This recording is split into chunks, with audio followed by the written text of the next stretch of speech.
The folding table went over first, the sound of aluminum legs buckling against concrete, cutting through the laughter of 40 neighbors gathered on a warm Saturday evening.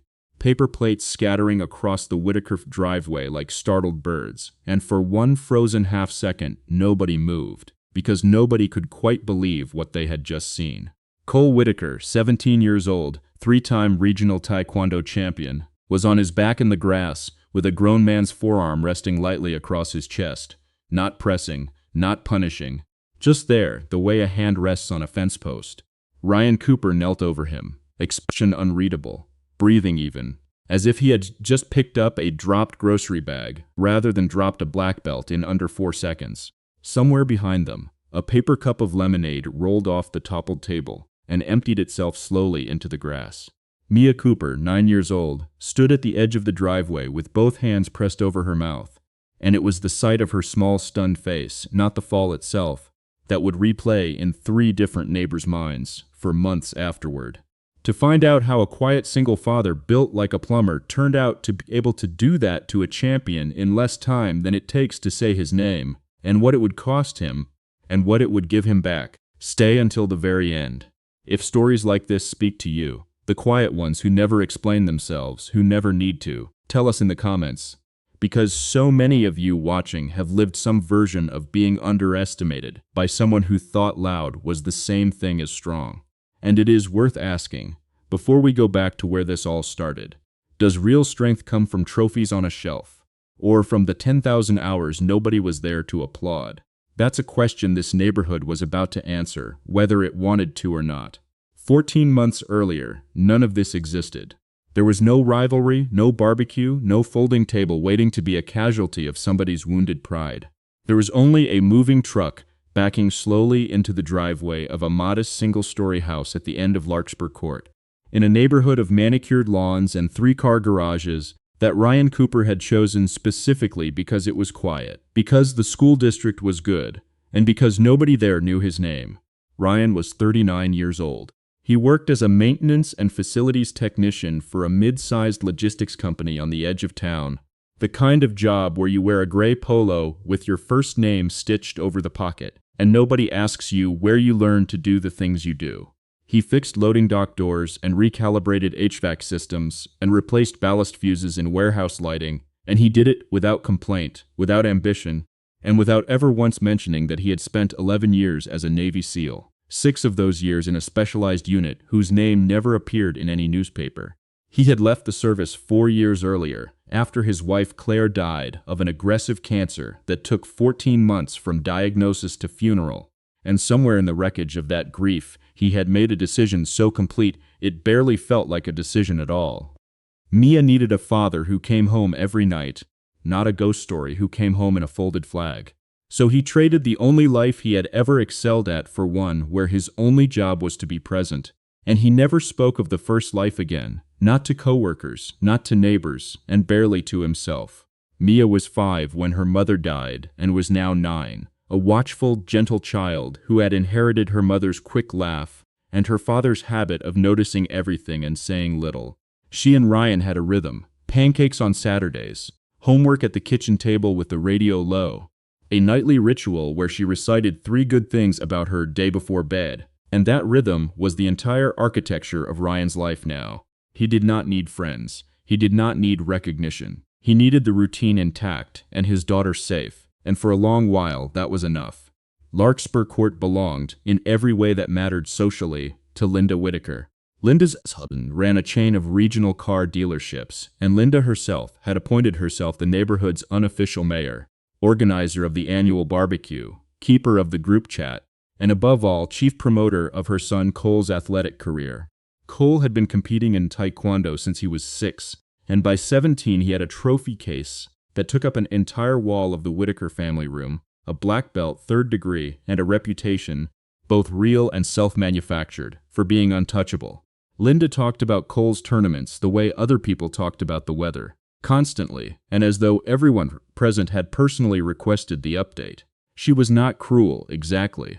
She was simply a woman whose entire sense of worth had folded itself into her son's accomplishments, and she needed, on some levels she rarely examined, for those accomplishments to be witnessed. It should be said plainly. Because this is the kind of small-scale friction that plays out in 100,000 cul-de-sacs across the country. There is an old argument buried in neighborhoods like Larkspur Court about whether quiet competence deserves the same respect as loud, decorated achievement, or whether trophies on a wall will always shout louder than a closed door, with no plaques on it, and nobody on that street had yet been forced to answer it. Ryan and Cole's paths crossed only glancingly at first. Ryan mowed his lawn on Saturday mornings in old olive-drab shorts that Linda once remarked, within earshot but not quite to him, looked very surplus store. He waved but rarely spoke. He didn't attend the neighborhood's wine nights or its fantasy football draft or its 4th of July potluck the first summer, pleading Mia's bedtime as an excuse that was both true and convenient. Word drifted through the group chat that the new single dad on the corner was a little standoffish, which was Larkspur Court's polite way of saying nobody could get a read on him, and people who can't be read tend to get quietly resented in places built on being seen. Cole, for his part, barely registered Ryan's existence for the better part of a year, except as the boring dad of the quiet girl from down the street who sometimes rode her bike past his driveway. That would change on the 3rd Saturday of the following summer, at the neighborhood's annual barbecue, when Linda Whitaker, 3 glasses of rosé into the evening, and freshly proud of Cole's second-place finish at a regional invitational the week before, would make an offhand comment about how it might be good for some of these desk job dads around here to see what real discipline looks like. A comment aimed at no one and everyone, but which would land, by pure chance of proximity, directly in Ryan Cooper's earshot, close enough to Mia that she heard it too. 6 weeks would pass between that careless remark and the barbecue where everything finally came to a head. 6 weeks in which Cole, encouraged by his mother's casual dismissiveness toward the neighbors, began treating the entire street like an audience for a performance no one had asked to watch. If watching someone get slowly, publicly underestimated makes your stomach tighten a little, you are exactly the kind of viewer this story was made for. Stay with us, because it only gets more interesting from here. The breaking point, when it came, arrived exactly the way these things tend to arrive in real neighborhoods. Not through cruelty exactly, but through an accumulation of small carelessness that finally curdled into something sharper. It happened at the same barbecue that would end, months later in the retelling, with a folding table on its side in the grass. Except this was the summer before that one, an earlier gathering, the first real dress rehearsal for what was coming.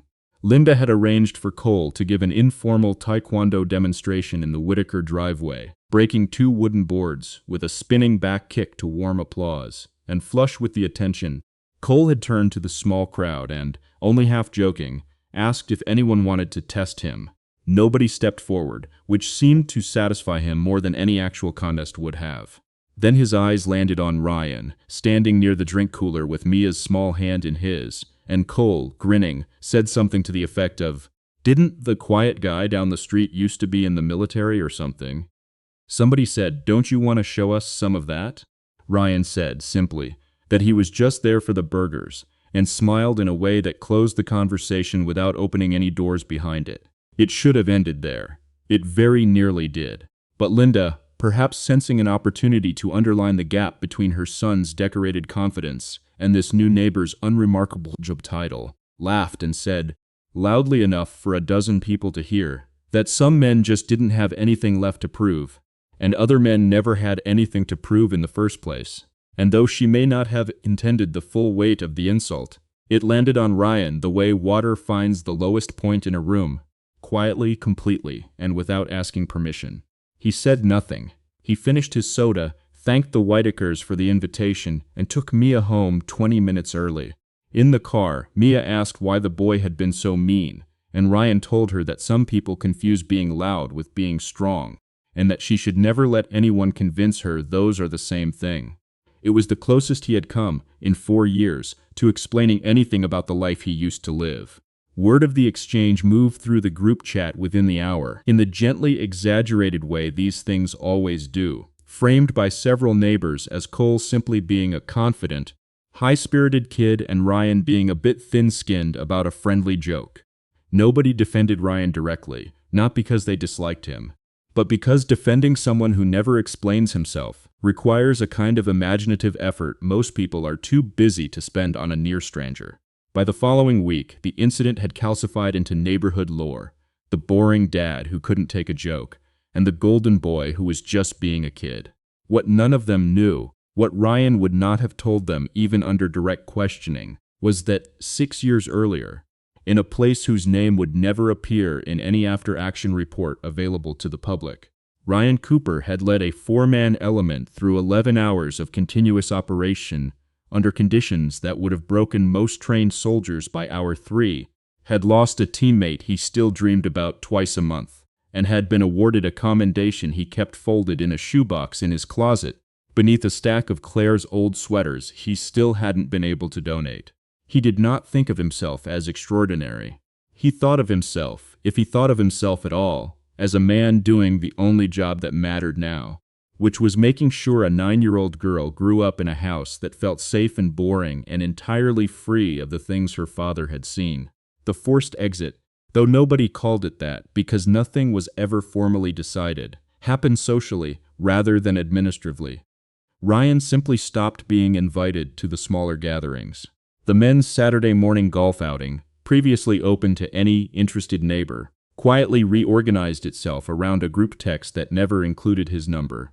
Linda, without ever saying an unkind word to his face again, began referring to him in conversation as the maintenance guy, a phrase that was factually accurate and socially engineered to diminish, and it spread, the way small cruelties do in comfortable places, until most of Larkspur Court had absorbed a version of Ryan Cooper that was smaller and duller than the man actually living at the end of the court. Ryan noticed all of it. He noticed the golf group's new schedule. He noticed Linda's phrasing. He noticed the slight cooling and nods exchanged over mailboxes. And he said nothing, did nothing, filed no complaint, because the true cost of being misjudged was not visible to anyone but him, and even to him, it barely registered as a cost at all, compared to what he had already survived. The wound, if there was one, wasn't pride. It was watching Mia come home one afternoon and ask, in the careful voice she used when she already suspected the answer would hurt, whether people thought Daddy wasn't as good as Cole's dad because Daddy fixed doors instead of selling cars. He told her that what people thought didn't decide what was true, and he meant it, and some part of him even believed it completely. But something in him, some old, disciplined, dormant part, noted the insult to his daughter differently than he had noted the insult to himself, filed it somewhere quieter and more permanent, the way a soldier notes the position of an exit before he ever plans to use it. 8 months would pass, uneventful on the surface, before an ordinary Saturday barbecue would give Cole Whitaker, flush once again with a fresh trophy and his mother's fresh pride, the opportunity to finally cross the one line Ryan Cooper had never been willing to let anyone cross.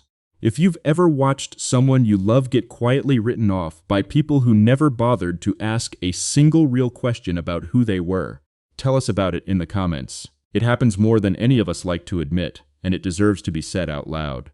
There is, underneath all of this, an old and unresolved argument worth sitting with. Whether a soft-spoken, self-taught kind of strength, the kind that never announces itself, deserves the same respect in a room as the kind that arrives with medals and applause already attached, or whether, in neighborhoods like this one, the loudest trophy case will always win the room regardless of what it actually measures.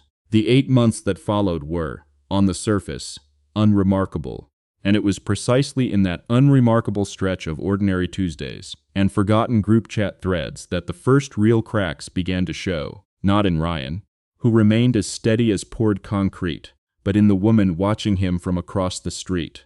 Jennifer Lawson had moved to Larkspur Court in early spring, into the pale stone colonial 2 doors down from the Whitakers, trailing behind her a very recent and very public divorce, a company she had built from a single warehouse into a regional logistics and freight brand, worth several $100 million, and an exhaustion so deep it had begun to feel like a permanent second skin. She was 44, sharp-featured, precise in her speech, the kind of executive who could silence a boardroom by simply setting down her pen, and she had bought the house on Larkspur Court specifically because it promised the thing her old life had stopped offering her: quiet. She did not attend the neighborhood barbecues out of any real desire for community. She attended them because her therapist had suggested, gently but repeatedly, that isolating herself entirely after the divorce would not serve her well. And Jennifer Lawson, whatever else could be said of her, did her homework. She had watched the slow social demotion of Ryan Cooper with a kind of detached, professional interest, long before she understood why it bothered her. It was the pattern that caught her attention first. She had spent 2 decades in rooms full of executives who mistook volume for competence, and she recognized, in Linda Whitaker's casual dismissiveness, the exact shape of a mediocrity she had spent her career learning to see through. She noticed that Ryan never defended himself. She noticed that his daughter watched him with an unusual, careful attentiveness, the kind of watching that children do when they've learned, too early, that the adults around them can be hurt. And she noticed, though she could not yet have said why it mattered to her, that whenever Cole Whitaker performed one of his taekwondo demonstrations for the assembled parents, Ryan's expression didn't change at all. No envy, no defensiveness, nothing but a kind of patient, waiting stillness, like a man watching weather roll in that he already knew the shape of. It was her housekeeper, Dolores, who first said something that snagged in Jennifer's mind and refused to work itself loose. Dolores had worked for a family 2 streets over for 11 years before coming to Jennifer, and in the idle way that household staff sometimes trade neighborhood history, she mentioned, almost as an aside while dusting a bookshelf, that the quiet man on the corner used to be some kind of special forces, Navy, I think. My nephew's friend recognized him at the hardware store once. Said the name matched somebody from a unit his own brother served with.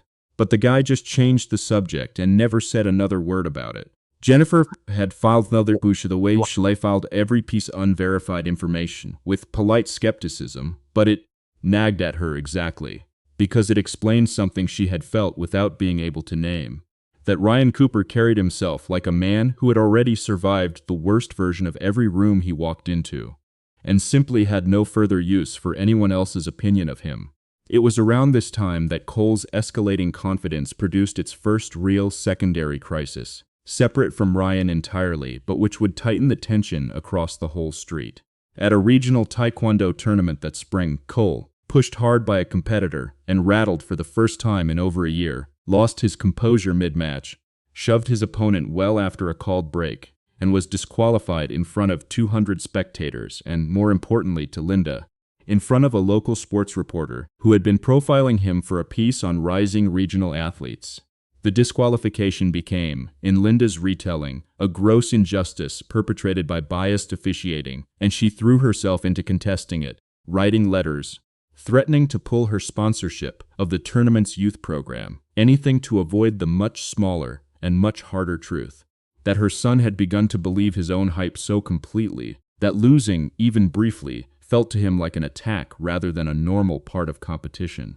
Cole, humiliated and defensive, began looking for smaller, safer arenas to reassert the dominance the tournament had stripped from him, and Larkspur Court, with its captive and admiring audience, was exactly that arena. It was in the wake of this, Cole newly brittle, newly hungry for an easy win, Linda newly defensive of her son's genius, that Jennifer Lawson finally did something she rarely allowed herself to do outside of a negotiation. She approached a near stranger directly. She found Ryan one evening in early June alone in his driveway, replacing a cracked taillight housing on an old pickup with the unhurried precision of a man who had never in his life rushed a task that didn't require rushing. She introduced herself properly for the first time, and after a few minutes of careful, testing small talk, she asked him plainly whether the story she'd heard, Navy, Special Operations, some kind of erased history, held any truth to it. Ryan didn't deny it, and he didn't confirm it either. He simply said that whatever he used to be didn't pay the mortgage or get Mia to soccer practice on time, and that he'd found it was easier and safer for his daughter to just be the guy who fixed things. Jennifer, who had built an entire career reading the difference between deflection and genuine peace, understood immediately that this was the latter. And something about that, a man who had access to an impressive story and simply chose not to use it, not even to win back a little social ground he'd clearly lost, struck her as more remarkable than any accomplishment Cole Whitaker's trophy case could hold. She offered him, half joking but not entirely, a consulting role at her company, overseeing physical security and facilities risk assessment for her regional distribution centers, at a salary that would have embarrassed his current one. Ryan declined gently and told her the only thing he needed was for people to leave his daughter alone and that he had learned the hard way that titles and salaries came and went, but a kid's sense of safety, once broken, took years to rebuild. Jennifer sat with that answer longer than she expected to. It was the first fully honest, unguarded conversation she'd had with anyone since her divorce, and she found herself, against every professional instinct she owned, wanting to know more about a man who wanted nothing from her at all. 2 months would pass, quiet and simmering, before Cole Whitaker, freshly embarrassed by his disqualification and freshly emboldened by his mother's unwavering certainty that he could never truly be beaten, would decide that the neighborhood's 4th of July barbecue was exactly the stage he needed to reclaim his crown, and would choose, of all the men on Larkspur Court, the one who had spent a lifetime learning not to be provoked. If you've ever watched someone quietly gather the courage to see past their own first impression of a person, tell us in the comments. Jennifer's story here is more common than people think, and it usually starts with one honest conversation nobody expected to have. The barbecue that finally broke everything open began, like most disasters in comfortable places, with nothing more dramatic than good weather and too much confidence. Linda had spent the week talking up Cole's return to competition after a mandatory 2-month suspension following the disqualification incident, framing it to anyone who would listen as a comeback story worthy of a sports documentary. And by the time the 4th of July gathering rolled around, Cole had convinced himself, and much of the neighborhood along with him, that he had something to prove, and an audience obligated to watch him prove it.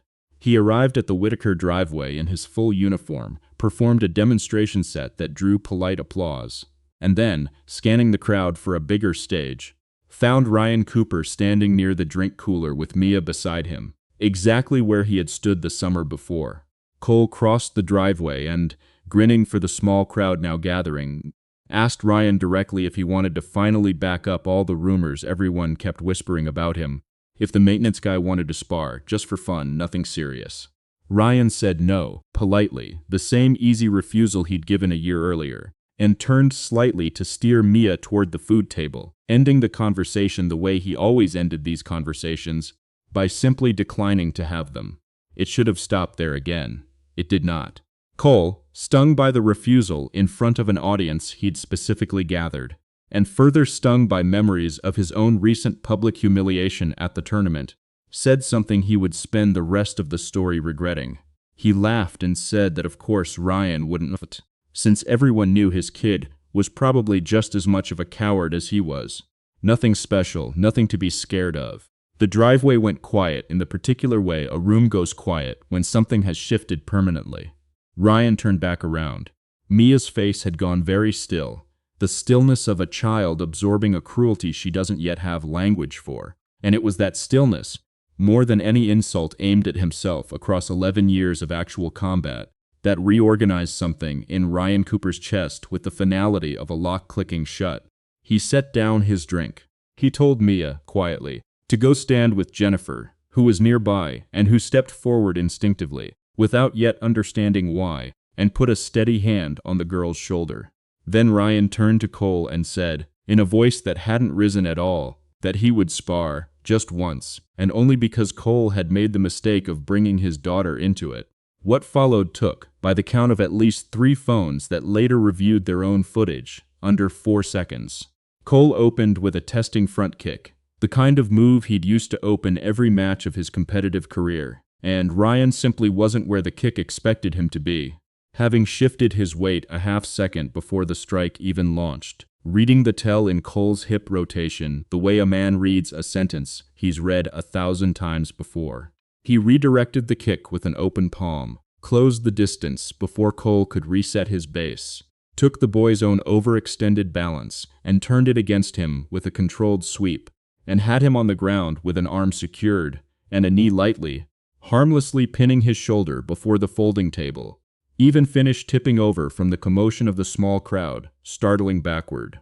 It was not a beating. It was not even, in the technical sense, a fight. It was the difference between someone who had trained for medals and someone who had trained because his life, and the lives of the men beside him, had once depended on it, made visible in real time. And then came the detail that would matter more than the takedown itself. The detail Jennifer Lawson would think about for months afterward. Ryan didn't gloat, didn't say a single word to the assembled crowd, didn't even look up to register the shock on their faces. He released the hold the instant Cole tapped the ground, helped the boy to his feet with the same steady hand he used to lift Mia onto the kitchen counter for pancake mornings, and said something low, meant only for Cole, that nobody else quite caught.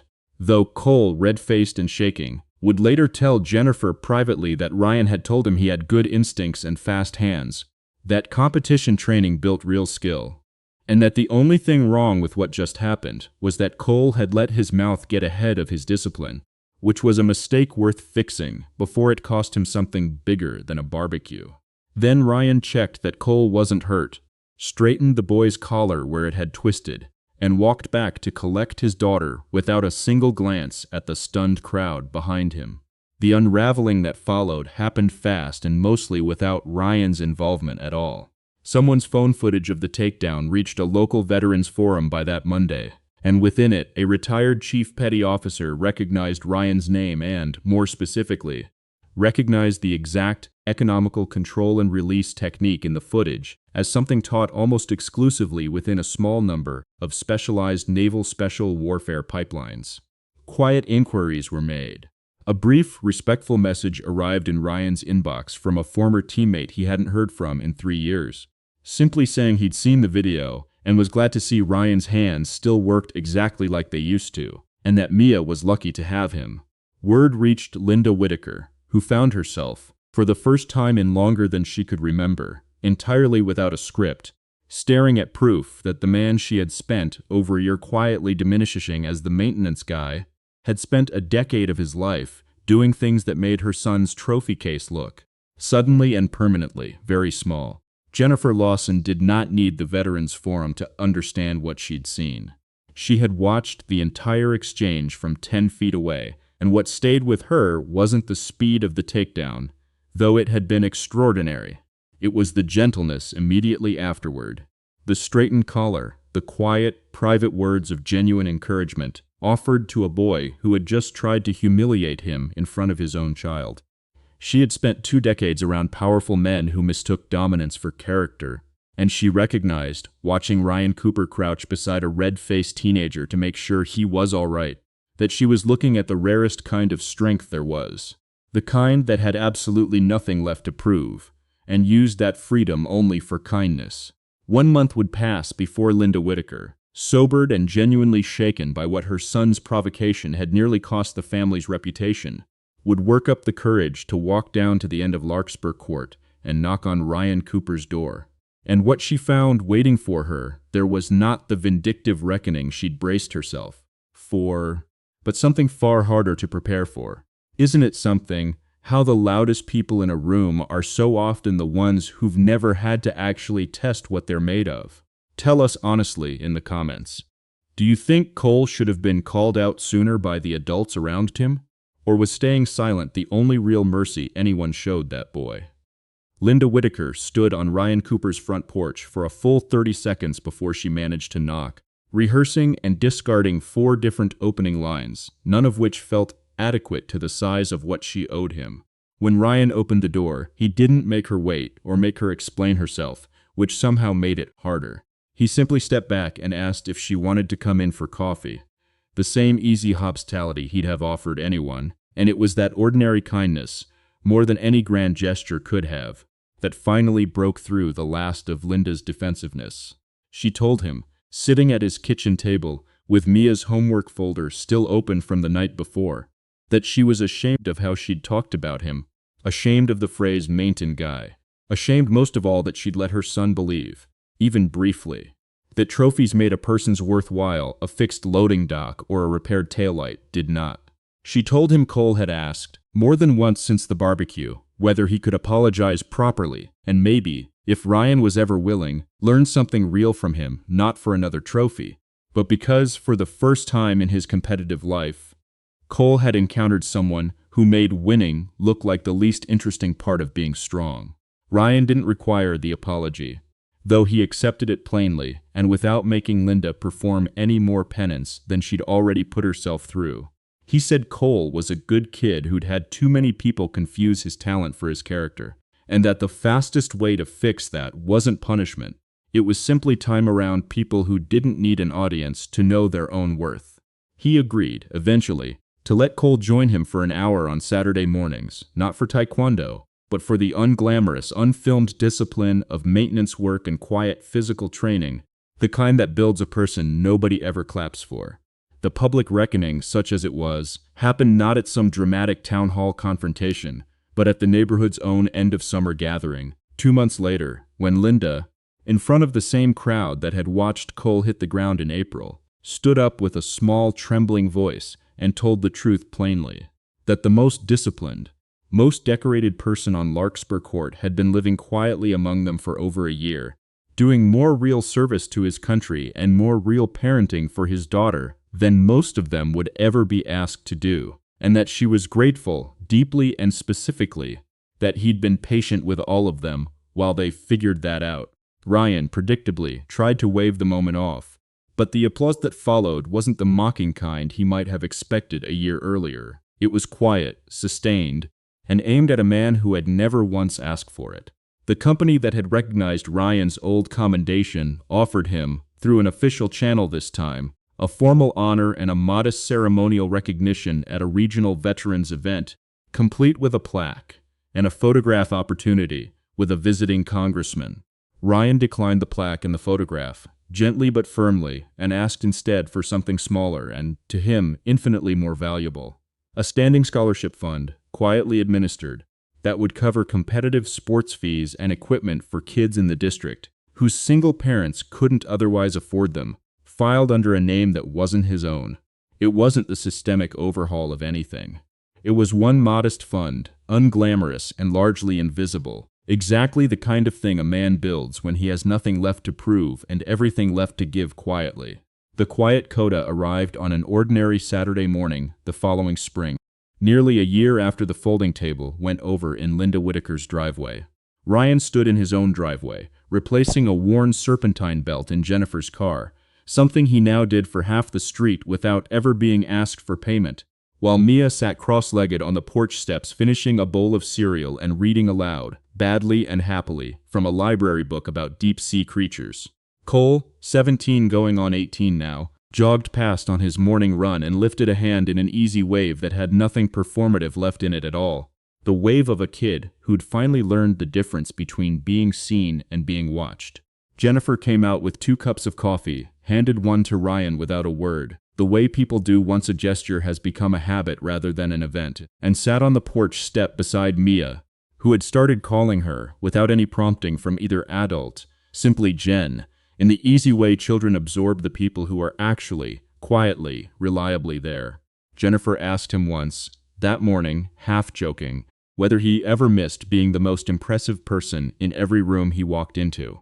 Ryan considered it the way he considered most things, slowly and without performance, and told her that being impressive had never once made Mia feel safe, and being present had done that every single day for 4 years, and that he'd learned the hard way which of those 2 things a person actually needed from the people who loved them.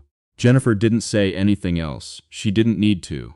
She simply looked at the worn serpentine belt in his hands, the same steady hands that had once, briefly and without malice, put a champion on the ground in under 4 seconds, and understood that she had found entirely by accident, in a quiet cul-de-sac she'd only moved to in order to disappear, exactly the kind of ordinary, unshowy devotion she had spent her whole life mistaking for something less than extraordinary.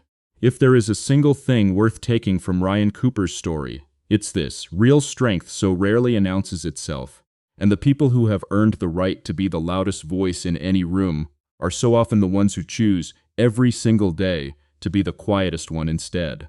It isn't the takedown in that driveway that made Ryan remarkable. It was what he did in the 4 seconds after, when he had every excuse in the world to humiliate a boy who'd tried to humiliate him, and chose instead to lift him back up.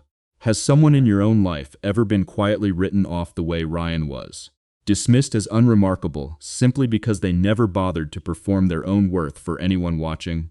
Tell us about them in the comments, even if it's only to finally give them, publicly, the credit you always knew they deserved.